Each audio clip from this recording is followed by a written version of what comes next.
Sutton, Crystal swings by your store and the conversation the other ladies had about her eating disorder comes up. Yep. Rinna told me that everyone was talking about it the other day, which is fine. You know, I understand that bringing it is, you know, concerning for people, so. I don't know. Say it. I don't know if the concern was like grave concern or. Judging me? A little. Because I have an eating disorder? I think that we have a very bad habit of talking about each other behind each other's backs.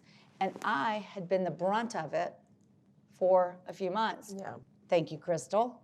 There was a lot more said prior to that. Okay. That was very dark. And no, let's stop this. I also felt like there was a bit of an underbelly of, do we believe her? My question is, why don't you seek help? why don't you get help for that? I mean, that is When your family knows about it, your husband knows about it. You're talking about it on Instagram. By the way, you have to get help for that. Right. I've never in my life felt judged by it, like from my friends that knew it and whatever. So it was a little bit surprising and disappointing, but at the same time, like, it's not their life, it's mine and my journey. And it's the one thing that I can be very strong about. Like, I will not allow people to hinder my recovery. This is a lifelong journey.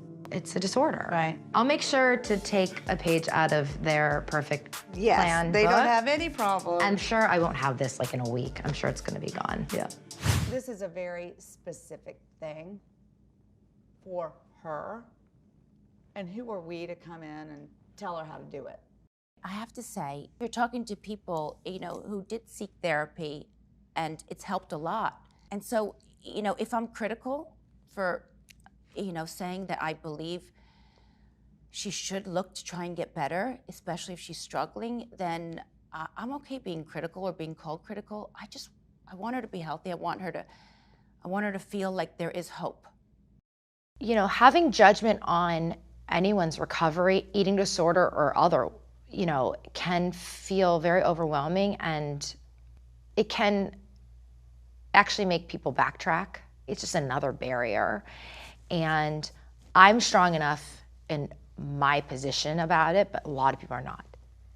And to watch that might be hard on some people in the audience because they might not want to share it now. If I'm getting messages from 50-year-old women that they've never shared it with anyone, since they were 11 also, they feel strong enough to share it with me, but are they gonna now go seek help? I don't know. So to just sort of simplify it into like, oh, you should, judgment about getting treatment, like we're way past that.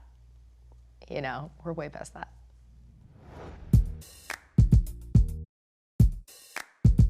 Okay, let's talk about the magic of Melissa Etheridge. I knew there was gonna be something exciting. You're lying to me.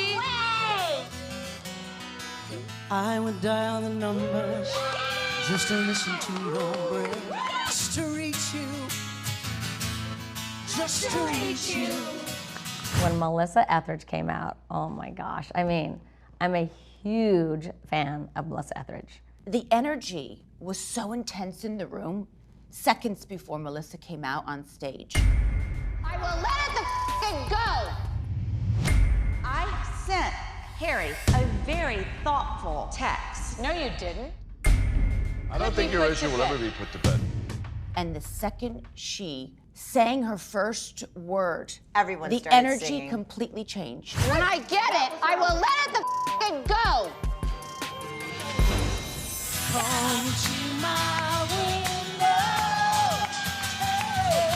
It was beautiful.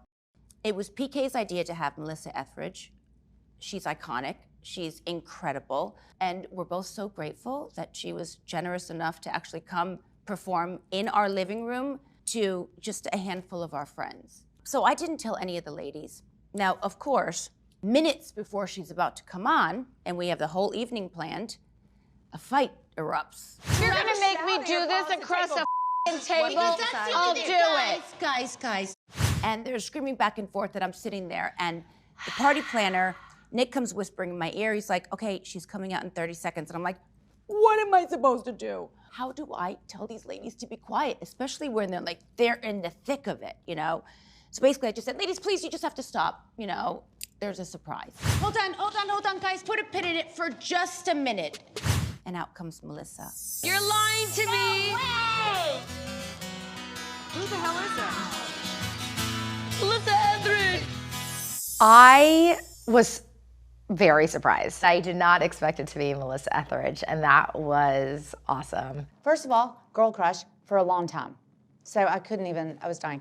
I know every song. I've seen her in concert a number of times. I just was like so excited to jump up and sing, and it's just so nice to be out. It was amazing. You know, Lisa was standing up, dancing, you know, from being heated in a second. We were up, we were dancing. It was just incredible. Come to my window. Come to my window. Crawl inside, wait by the light of the moon. How long is this gonna go on? Oh, she loves karaoke. Oh my God, like nobody I've ever met. The only song we sang together was it Lonely? I'm Lonely, or All by Myself? All by myself.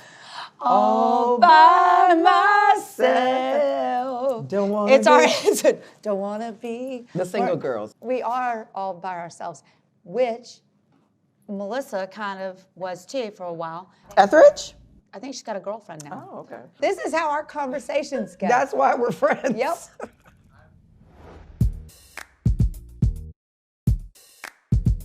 You two really have been there for Lisa during her grieving process. What has that journey been like? You know, to see her break down, I remember thinking, you know, for me it hits really close to home, but I just remember as sad and hurt as I was, and I can't bear it. When someone is crying and they're hurt, it like pains my stomach. But I felt like this almost relief for her. I'm trying to figure out how to live without my mom, and I don't know how to do it. Their relationship was very, very special. Very special. They had a really great mother-daughter relationship. East side, west side. We knew Lisa's mom, and we got to experience their relationship. I just asked my mom if she'd ever been to a strip club, and she said yes. Lois, really? Yeah, what the heck? You know, we knew Lois. She's like a housewife. Don't be a fake-ass bitch, Lois. I think I'll leave now. Lois. So, to see Lisa so hurt, I mean, I know that her mother was the most important thing in her life. You know, she was so sad. And you know, Lois was 93? Yeah. Okay, and I mean in the fittest form. Lois would go to dinners with us and mediate fights. You'll think back about all this and you'll think, oh God, that was crazy.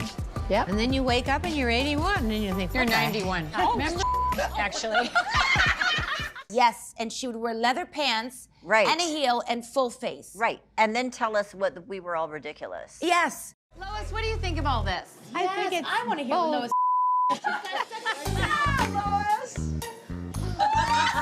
This is the wisest woman in this room. She was a legend. Oh, Lois is a legend. Absolute legend, and that's how we feel. Yeah. So imagine how Lisa feels.